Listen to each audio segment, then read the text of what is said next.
જીમમાં મહેનત પણ કરો છો, સ્વીટ એટલે મીઠાઈ ખાવાનું બંધ પણ કરી દીધું છે, અને સાથે પ્રોપર ડાયટ પણ ફોલો કરો છો.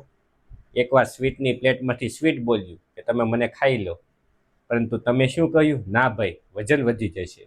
પરંતુ જ્યારે વજન કરવા જઈશું ત્યારે વજન કાંટો તો એક જ જગ્યા પર સ્થિર થઈ ગયો છે. તો આજે આપણે એવા 15 કારણો જાણવાના છીએ કે જેના કારણે આપણું વજન ઘટતું નથી અને અવરોધ સાબિત થાય છે. અને સાથે એવા ઉપાયો પણ જોઈશું કે આ કારણોને આપણે કઈ રીતે સોલ્વ કરી શકીએ. સાંભળો, વજન ઘટાડવું એક ઓછું ખાવું અથવા તો વધારે પડતું દોડી લેવું એવું નથી, પરંતુ આ એક એવી વસ્તુ છે જે તમારે યુદ્ધ સમાન ગણી શકાય, જેમ કે મન, શરીર અને આ આદતો આપણી એની સાથેનું યુદ્ધ છે. તમે એવું મનમાં ધારી લો છો કે મારું વજન 1 મહિનામાં ચમત્કારી રીતે ઘટી જાય, પરંતુ એવું હોતું નથી. એક ઇન્ડિવિજ્યુઅલાઇઝેશન કન્સેપ્ટ જાણીએ કે પોતપોતાનું અલગ અલગ લઈએ શરીર, તો બધાના શરીરની તાસીર અલગ અલગ હોય છે. જેથી અમુકને ઝડપથી વજન ઘટે છે, તો અમુકને બહુ ધીમું ધીમું ઘટે છે, અમુકને ઘટતું જ નથી. તો આ વસ્તુના જવાબ તમારે જાણવા પડશે. અને ચાલો તો આપણે એક એવું કારણ જાણી લઈએ કે જેના પરથી તમારા બધા જ સવાલના જવાબ તમને મળી જશે. ઘણા લોકો એવું માને છે કે ખાલી આપણે સલાડ ખાવાથી વજન ઉતરી જશે, અથવા તો હેલ્ધી ફૂડ ખાઈશું તો આપણે હેલ્ધી રહીશું, વજન વધશે અને વજન ઘટી જશે. પરંતુ એવું નથી. હકીકતમાં તમે જે સલાડ ખાવ છો એમાં કેટલા પ્રમાણમાં કેલરી રહેલી છે એ તમને ખબર છે? એ પણ એટલું જ ઇમ્પોર્ટન્ટ છે તમારા વજન ઘટાડવામાં. જેમ કે ઉદાહરણ આપણે સમજીએ તો એક મુઠ્ઠી બદામ લઈએ તો એમાં 160 કેલરી હોઈ શકે છે. પછી એક ચમચી આપણે પીનટ બટર લઈએ તો એમાં 90 કેલરી હોય છે. તો એક વસ્તુ તમે ધ્યાન રાખો, કશું પણ તમે ખાઓ, પરંતુ તમે ડાયટ ફોલો કરો અથવા તો કશું પણ ખાઓ તો તેની કેલરી માપવાનું રાખો, જેનાથી તમને ખબર પડે કે એટલી કેલરીની મારા શરીરને જરૂર છે તો હું એટલી ખાઉં. એનાથી વધારે થઈ જશે તો એના કારણે મારું વજન ઘટશે પણ નહીં અને અમુકનું વધશે. પ્રોટીન એક એવી વસ્તુ છે જે તમારા વજન ઘટાડવાનું મુખ્ય હથિયાર બની શકે છે. જેમ કે પ્રોટીન ખાવાથી તમને ભૂખ ઓછી લાગશે, તમારું મેટાબોલિઝમ એટલે પાચન તંત્ર તંદુરસ્ત બનશે અને તમારા મસલ્સ પણ મજબૂત થશે. તો તમે એવું કરતા હશો કે સવારમાં 1 અથવા તો 2 બિસ્કિટ ખાઈ લીધા, તો આના કારણે તમારું ફેટ તો ડિઝોલ્વ નહીં થાય, પરંતુ તમારા મસલ્સનો જે એનર્જી છે એ બંધ થઈ જશે. તો એટલું ધ્યાન રાખવું કે સવારના નાસ્તામાં તમારે કાં તો ફણગાવેલા મગ ખાવા જોઈએ, અથવા તો ચણાના રોટનો શીરો બનાવવો જોઈએ. તમે ઈંડા પણ ખાઈ શકો છો બાફેલા. તો આ બધી વસ્તુમાં ભરપૂર પ્રમાણમાં પ્રોટીન આવેલું હોય છે. અને હા, દહીં, આ તો પાચન તંત્ર માટે ખૂબ જ ઉત્તમ છે.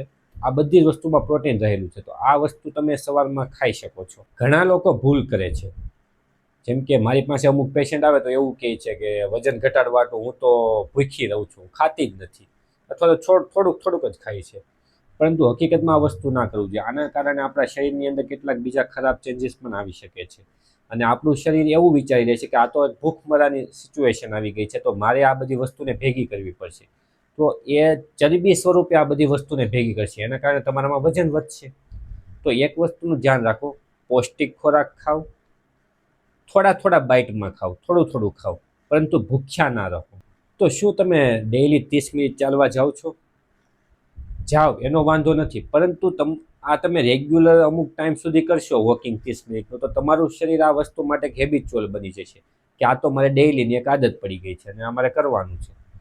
પરંતુ આ વસ્તુ નથી કરવાનું, કેમ કે આના કારણે પછી એક સમય પછી આપણા શરીરની જે કેલરી છે એ બર્ન થવાનું બંધ થઈ જશે. જેથી તમે અઠવાડિયાનું શેડ્યુલ એવી રીતે એડજસ્ટ કરો, જેમ કે 3 દિવસ કાર્ડિયો કરીશું, 2 દિવસ જીમ અથવા સ્ટ્રેચિંગ કરીશું, એક્સરસાઇઝ કરીશું, અને એક અથવા 2 દિવસ યોગ કરીશું, મેડિટેશન કરીશું. તો આના કારણે એક હેબિટ નથી પડતી અને આપણા શરીરની કેલરી પણ બંધ થશે. અને જો તમે ઓછી ઊંઘ કરશો, જેમ કે 5 થી 6 કલાક, તો આના કારણે તમારું બોડી તમારી અંદર એક ભૂખ હોર્મોનને રિલીઝ કરશે. આથી તમને ભૂખ વધારે લાગશે. અને જો તમે વધારે આમ પ્રોપરલી નિયમિત તમે સૂવાનું રાખશો, તો એના કારણે તમારા શરીરની અંદર જે ભૂખ બંધ કરવાનું હોર્મોન ને એનું સિક્રેશન થાય. જેથી તમે જેટલું પણ ઓછું સૂવાની ટેવ રાખશો, અથવા તો લેટ નાઇટ સુધી તમે ફોન યુઝ કરો છો, તો આ બધી વસ્તુના લીધે તમારું બોડી છે ને ભૂખ લાગે ને એવું હોર્મોન પેદા કરે. એના કારણે તમે વધુ ખાશો, વધુ ઇટિંગ કરશો તો કેલરી વધી જશે, તમારું શરીર મોટું થશે અથવા તો વજન વધારો થશે. જેથી એક વસ્તુની કાળજી રાખો કે સૂતા પહેલાં 1 કલાક તમારે ફોન સાઈડમાં મૂકી દેવાનો છે, લેવાનો જ નથી. સૂવો, પ્રોપર સૂવો, અને 8 થી 9 કલાકની તો ઊંઘ કરવી જ, જેના કારણે તમને આખો દિવસ ફ્રેશ પણ મહેસૂસ થશે અને તમારું વજન પણ ઘટશે. વધુ પડતી ચિંતા કરવી, વધુ પડતો સ્ટ્રેસ લેવો, મગજને વારંવાર કચડાટ કરવું, તો આ બધી વસ્તુના કારણે કોર્ટિસોલ નામનો એક હોર્મોન રિલીઝ થાય છે કે જે આપણા પેટ ઉપર ખૂબ જ અફેક્ટ કરે છે. તે પેટમાં ચરબી જમા કરે છે, જેથી તમારો વજન વધવાનો છે. તો એક વસ્તુનું ધ્યાન રાખો કે તમારે ટેન્શન, સ્ટ્રેસ આ બધી વસ્તુથી દૂર રહેવાનું છે. ગુસ્સો નથી બહુ કરવાનું. એના માટે તમે શું કરશો? તો એક્સરસાઇઝ સવારમાં કરી શકો છો, યોગા કરી શકો છો, મેડિટેશન કરો કે જેનાથી તમે રિલેક્સ થાઓ, તમારું માઇન્ડ પણ ફ્રી થાય.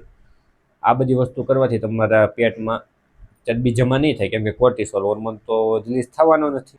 લિક્વિડ કેલરી આ એક એવી વસ્તુ છે જેમ કે કોફી વિથ ક્રીમ, અથવા તમે જ્યુસ, કોલ્ડ ડ્રિંક, કે આની અંદર સુગરનું પ્રમાણ વધારે છે. 200 થી 300 કેલરી જેટલું આવેલું હોય છે આ બધી વસ્તુ, જેના કારણે તમને વજન વધી શકે છે.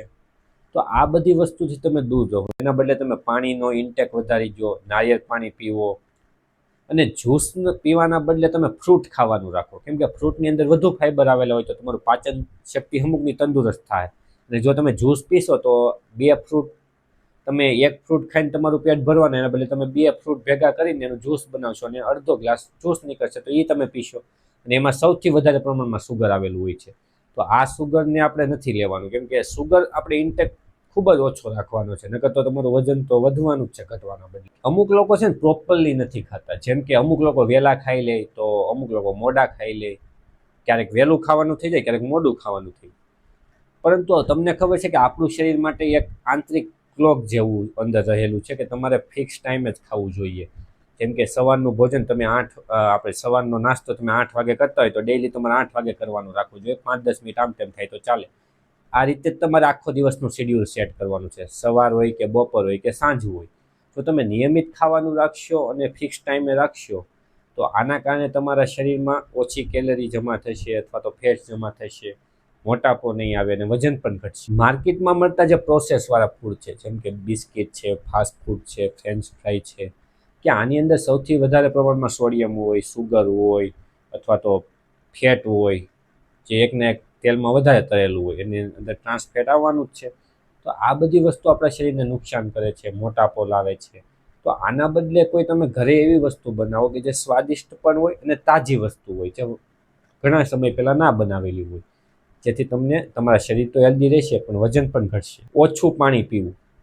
આ ઓછું પાણી પીવાના કારણે આપણું જે મેટાબોલિઝમ છે ને ધીમું પડી જાય છે, અને પેટ ખાલી થાય તો આપણને એવું લાગશે કે મને વધારે ભૂખ લાગી છે અને આપણે વધારે ઇટિંગ કરશું તો વેટ વધશે. પરંતુ તમારે એક ધ્યાન રાખવું છે કે ડેઈલી 8 થી 10 ગ્લાસ જેટલું પાણી પીવાનું છે. તમે એવું લાગે તો ફોન, હવે તો બધા પાસે ફોન છે તો રિમાઇન્ડર મૂકી દો કે મારે આ સમય પર પાણી પીવાનું છે, જેના કારણે તમે પ્રોપરલી ડેઈલી 3 થી 4 લીટર જેટલું પાણી ઇન્ટેક કરો અને તમારું વજન પણ તમે ઘટાડી લેશો. અમુક એવી મેડિકલ કન્ડિશન છે જેમ કે પીસીઓડી, હાઇપોથાઇરોડિઝમ, ડાયાબિટીસ છે, તો આ બધી કન્ડિશનમાં વજનમાં હંમેશા વધારો થાય છે.